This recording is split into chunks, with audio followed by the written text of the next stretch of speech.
Yeroo darbee aappii Giloo Live jedhamu kana waliin jalqabnee jirra. Namoonni baay'een jalqabdaniitu namoota hin jalqabneef immoo taampanaalii akkasii kan qabu viidiyoo isiniif hojjedheen jira. Akkaataa kamiin akka jalqabdan, akkaataa kamiin taaskii keessan akka hojjettan, guutummaan isaa akkaataa kamiin veerifaayi akka gootan viidiyoo achirratti isiniif hojjedheen jira waan ta'eef viidiyicha ilaalaa jalqabuu dandeessu. Liinkii aappichaa garuu yoo barbaadan viidiyoo irraa jalas koomentii irratti piin isiniif godha waan ta'eef isa tokkodhaan buufachuu dandeessu jechuudha. Har'a immoo viidiyoo isa kutaa lammaffaatiin akkaataa kamiin pilaatfoormii kanarraa galii akka argattan karaalee 5 isinitti agarsiisa jechuudha. Namoonni baay'een nuuf hin gallee haala hojii isaa naan jettanii waan nagaafachaa jirtaniif har'a karaalee 5 pilaatfoormii kanarratti galii argachuu dandeessan keessattuu pilaatfoormiin kun haaraa waan ta'eef karaalee 5 galiitiin argatan isinitti hima. Akkasumas immoo namoota baay'eedhaaf waa'een doolaara 200 kun hin gallee fi ani akkuma asirratti argaa jirtan doolaara 19 tuqaashan qaqqabeen jira jechuudha. Isa doolaara 20 isa doolaara 10 guutummaan kompiiliit godheen jira yookaan immoo riisiivd godheen jira. Isa doolaara 20tiif immoo 19 tuqaashan irra jira jechuudha.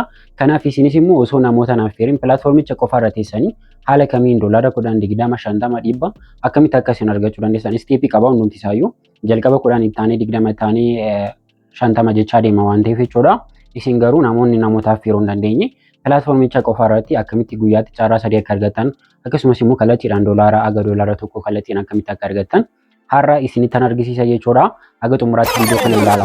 Karaalee 5 kana osoo isinitti hin durami pilaatfoormiin kun pilaatfoormota baay'eera wantoota fudhatee qaba yookaan immoo wantoota itti wal fakkaatu qaba. Fakkeenyaaf achirratti laakii booksii fi tireejara booksii qaba. Asirrattis immoo laakii paakii fi tireejara booksii jira jechuudha.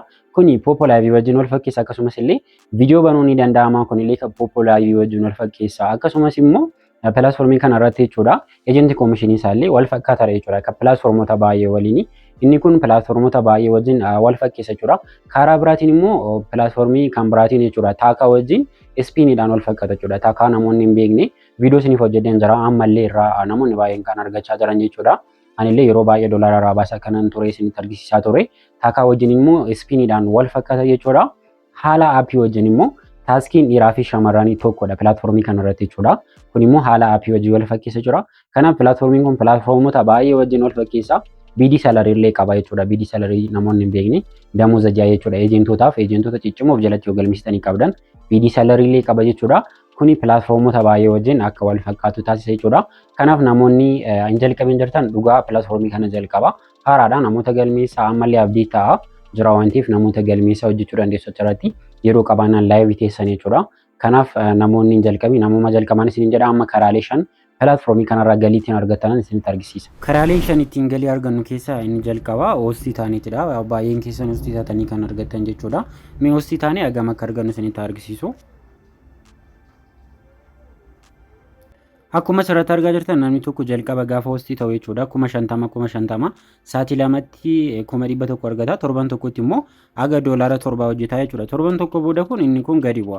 Garuu isa kana istiiliidiyoo kan immoo giiftii ofii kennaa deemuudhaan guddisuu ni danda'ama. 5,000 irraa kaatan jechuudha. Sa'aatii lamatti 13,000 yookaan 26,000 sa'aatii miliyoona giiftii miliyoona tokko immoo gaafa fudhattan sa'aatii lamatti 40,000 jecha aga namni tokko torban tokko keessatti aga doolaara 280tti deemuu danda'a jechuudha. Kun immoo istiiliidii keessan sirreessaa giiftii ofii kennaa. Kun immoo keessattuu namoota ejentii taataniif noormaali ejentii isin ta'a kun jechuudha.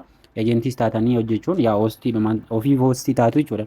Namni tokko gaafa ejentii ta'u ofii isaatiif immoo hoostii ta'a jechuudha.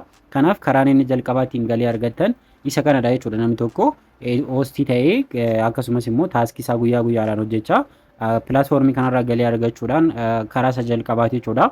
Torbanitti immoo aga doolaara 280 noormaali kun giiftii baay'ee fudhachuu sin gaafata garuu agas hojjechuu dandeessu jechuudha. Kanaaf yoo xiqqaate ji'atti yoo jettan torbanitti aga doolaara 7 yoo jettan ji'atti immoo kun yoo kaalkuleet ta'u birri baay'ee ta'uu danda'a jechuudha. Kanaaf haala kanaan galii argachuun ni danda'ama jechuudha pilaatfoormii kanarraa. Inni lammaffaa fi inni taanee jiru immoo namoonni baay'een kan pilaatfoormiiwwan baay'ee irratti galii gurguddaatiin argachaa jiranidha. Karaan inni kun ejentii taataniitidha. Ejentii taatanii namoota galmeessaa, namoota barsiisaa, namoota sana hojjechiisaa, taaskii isaanii akka isaan hojjetan gochaa gaafa isaan exchange gochaa deeman isin immoo ammuma ejentii leeveliin kee guddisaan guddachaa deemu koomishiniin keessan dabalaa deemaa jechuudha. Fakkeenyaaf anas irratti akkuma argaa jirtan ji'a kana keessa kanan argadhe pilaatfoormichi ji'an kun erga jalqabne garuu naannoo 0.71 argadhe jechuudha.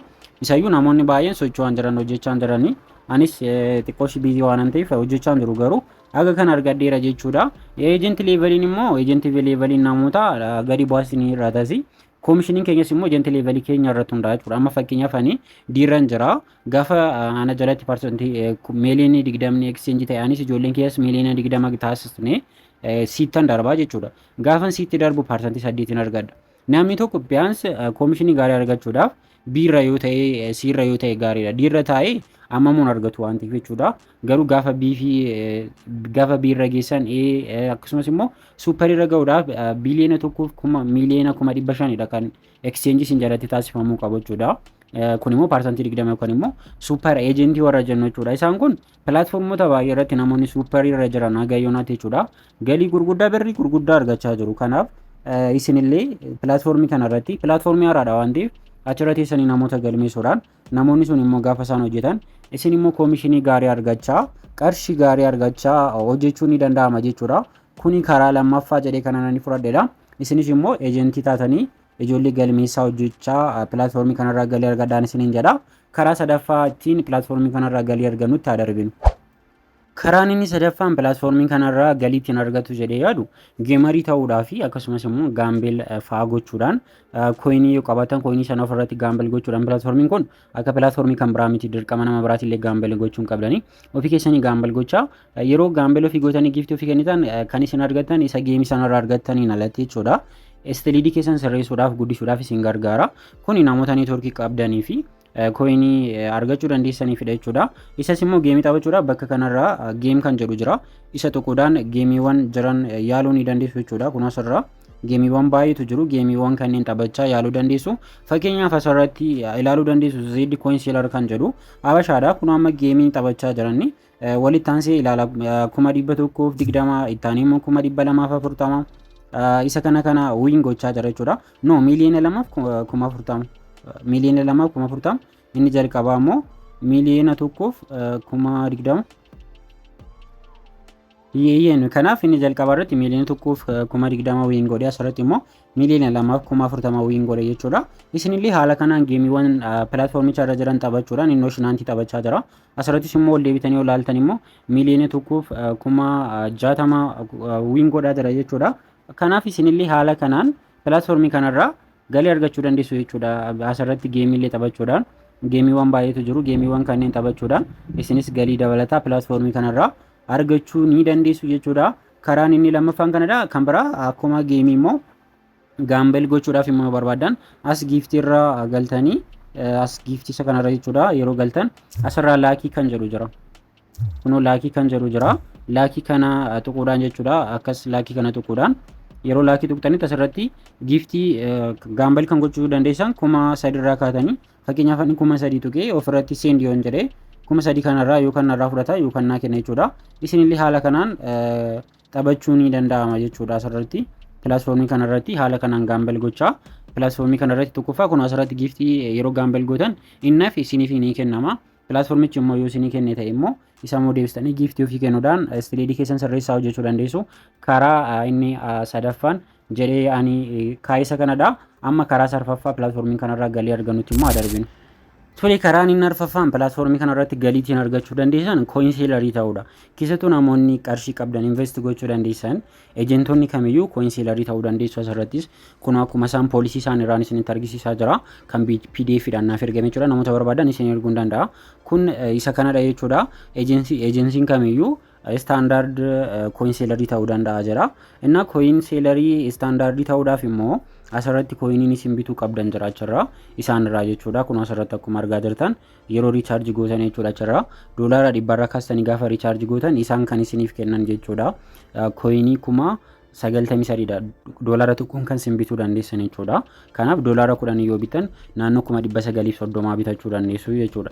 Gaafa isin doolaara 500 kaastanii haga doolaara 2,000tti immoo bitan kan isin argattanis immoo dabalaa deema. Gatiin doolaara tokkoon isin bituu dandeessan inni jalqabaa kooyinii 93 yoo ta'u inni itti aanee jiru immoo kooyinii 96 jechuudha. Kun standard seller priceidha. Standardii gaafa taatanidha. Itti aanee kan jiru siinar leeveliin immoo jiru. Siinariirraa warri ta'an jechuudha. Gaafa siinarii taatan immoo kooyinii gaafa isin bitan kooyiniin isin argattan baay'ee dabala jechuudha. Fakkeenyaaf siinarii ta'uudhaaf kan isin riichaarjii gootan doolaara 2,000 ga doolaara 3,000 jedhanii jalqaba. Asirratti akkuma argatan gaafa isin bittan meeqa argatu jechuudha. Doolaara 2,000 ga doolaara 3,000tiin gaafa bittan kooyiniin isin argattan guutummaan guutuutti jechuudha. Doolaara tokkoon kan isin bitattan achirratti kooyinii 100,000 jechuudha kan isin bitattan jechuudha. Doolaara 100 miliyoona tokko guutummaan guutuutti bitattu jechuudha. Akkasuma gaafa isin dabalaa deemtan gaafa 3,000 waliin ta'aa deemu jechuudha. Gatiin isin ittiin bittan 10,000 aga 30,000tti gaafa ta'aa deemu dabalaa deema jechuudha. Kooyinii isin argattan doolaara tokkoon kan isin bittan baay'ee dabalaa deema jechuudha. Normally istaandaardii yoo taatan baay'ee isin hawwaata jedhee yaada. Istaandaardiidha namoonni baay'een immoo kan isaan ta'aa jiran malee siinariin akkuma Afrikaatti iyyuu biyyoonni siinarii qaban jechuudha. Biyyoota muraasadha jechuudha. Akka Afrikaatti Aljeeriyaa, Biinii, Kaameroon, Kootidivaar, Morookoo, Senegaal, Saawuz Afrikaa, Kootidivaar isaan kana keessa siinariin jiru amma yoonaa jechuudha. Pilaatfoormii kanarratti siinarii warri ta'an jiru jechuudha. Kaantirii biyyoota biraa irratti immoo jijjiru garuu Itoophiyaan keessa hin jirtu jechuudha. Siinarii keessa istaandaardii keessa jiru jechuudha. Kan isaan argatan isinitti taa'u. Fakkeenyaaf amma isaanii doolaara 10 jechuun doolaara 10 naannoo birrii 1,800 waan akkasii yoo ta'e doolaara 100 jechuudha. Doolaara 100 isaan 90,000 gatii 93,000 yoo bitan jechuudha. Isaan naannoo 900 fi 30,000 yoo bitan jechuudha. Doolaara 10 doolaara 100 immoo kan isaan bitan dabalaa deemaa jechuudha. Isin garuu isaan irraa jechuudha. Isaan irraa gaafa doolaara 10 bittan meeqaan gurguru isaanii naannoo birrii 18,000 naannoo 2,000 naannoo birrii 1,800 naannoo birrii 2,000 yoo baasan jechuudha. Kan doolaara 10 bitanitti isin miliyoona tokko gaafa irraa bittan jechuudha. Miliyoonni tokko garuu amma pilaatfoormii kanarratti kan gurguramaa jiru qarshii 2,400dha. Mee kaalkulees godha. Kanaaf isin birrii qabaatanii investi gootanii seelarii yoo taatan baay'ee bu'aa guddaa argattu jechuudha. Guyyaatti isin miliyoona tokko qarshii 2,000 yoo bittan kan isin gurgurattan garuu miliyoona tokko qarshii 2,400 2,100 2,200 yoo ta'e miliyoona tokko irratti bichaa qarshii 200 argachuu dandeessu jechuudha. Kanaaf guyyaatti miliyoona 5 gurgurtanii yoo haltan aga naannoo birrii 1,000 olii argattanii ooluu dandeessu jechuudha. Kanaaf ji'aan immoo kaalkuleetii gootan 30,000 40,000 argachuu dandeessu jechuudha. Seelarii yoo taatan pilaatfoormichi immoo haaraa waan ta'eef seelarii yoo taatan illee pilaatfoormii kanarraa galii gurguddaa argachuu dandeessu. Karaan ani arfaffaadha jedhee immoo isiniif kaa'ellee isa kanadha. Karaa shanaffaatti darbinu ammoo. Karaa shanaffaan pilaatfoormiin kanarraa galiitiin argattan namoota baay'eedhaaf kun xiqqoo ishee bitaa kan itti galeedha jechuudha.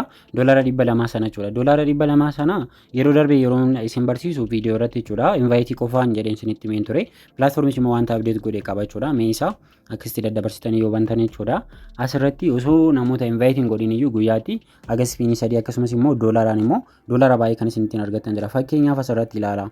Asirratti jechuudha. Anamma spiinii 2 qaba asirratti carraa spiinii 2 qaba. Yeroo 2 spiin gochuu nan danda'a jechuudha. Asirratti immoo namoonni har'a banan jiru kan kiyya amma namoonni 3 waan bananiif immoo asitti carraa tokko naa kenneera. Isas risiivdiin godha jechuudha. Namoota affeeruudhaan akkasitti argachuu dandeessu asirratti. Kunoo nama guyyaatti nama 10 amma yoo affeere immoo carraa 3 naa kenna. Guyyaatti nama 20 yoo affeere carraa 5 naa daddabalaa deema jechuudha. Nama 30 yoo affeere carraa 10 jechaa deema jechuudha. Tole isa kanaan alatti garuu namoota son affeeriin guyyaatti asuma pilaatfoormii kanarra namoota onlaayinii jiran isaaniif ergitanii namoonni isin ergitan liinkii sana yoo banan guyyaatti carraa 3 argachuu dandeessu. Kun asirratti ilaala. Sheer riir paakeet kan jedhu jira asirraa jechuudha. Goo jedheen isinitti argisiisa amma asirratti. Fakkeenyaaf asirratti ilaala. Anammaa kana jechuun namoonni 3 bananiiru isa jalqabaa irratti carraa tokko naa kenneera. Isa lammaffaa irrattis immoo namoonni 3 bananiiru ammas carraa lammaffaa naa kenneera.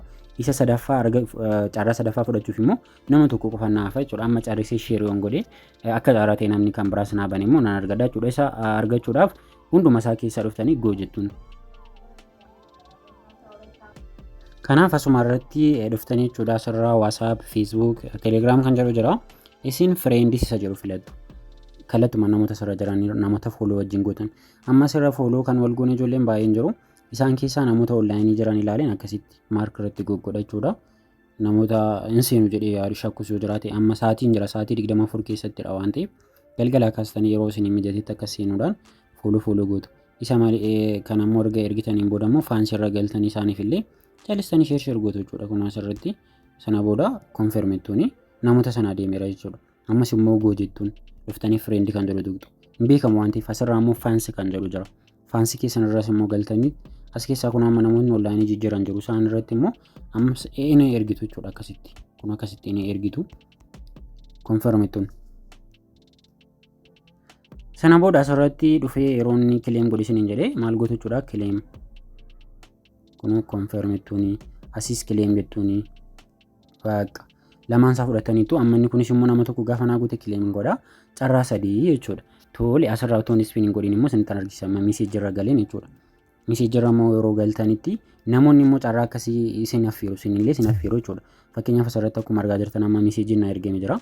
Miseejii kana yoon tuqu anatu nama kanaaf ergee malee isa miti jechuudha. Kan biraan naan ilaalame kunis sheerii miseejii na ergee kanaaf kunama fakkeenyaaf namni kun na ergeera. Ani baneera natti fakkaata carraa 3 baneen jira garuu yoon banuu baadhee gin cheekiin godha yeroo isa kana akkasitti tuqxan kallattumaan doolaara isinii kennan kun doolaara isinii kenna. Innaa risiipti jettaniin yoon fudhanii anamma fudhadheera kun akkuma argaa jirtan deelii riid paakit kileem limited riichaarj naan jedhee jira.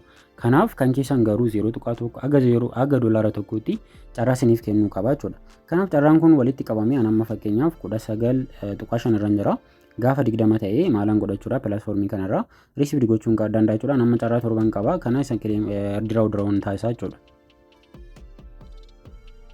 Akka carraa ta'e anaaf carraa kooyinii naa kenne malee doolaara naan kennine gaafa itti dhiyaatan akkasuma baay'ee isiniif hin kennu dafee asirratti garuu doolaara 10 bira darbeen jira fudhadhee jechuudha. Erga doolaara 10 fudhattanidha kan inni 20 isinii banamu. Isinillee haala kanaan namoota affeeruudhaan akkasumas immoo osoo nama affeeriin immoo asuma pilaatfoormii kanarra taa'uudhaan doolaara 10 20 aga 50 200 fudhachuu ni dandeessu jechuudha. Kallattii kanaan illee pilaatfoormii kanarraa galii argachuu ni dandeessu jechuudha.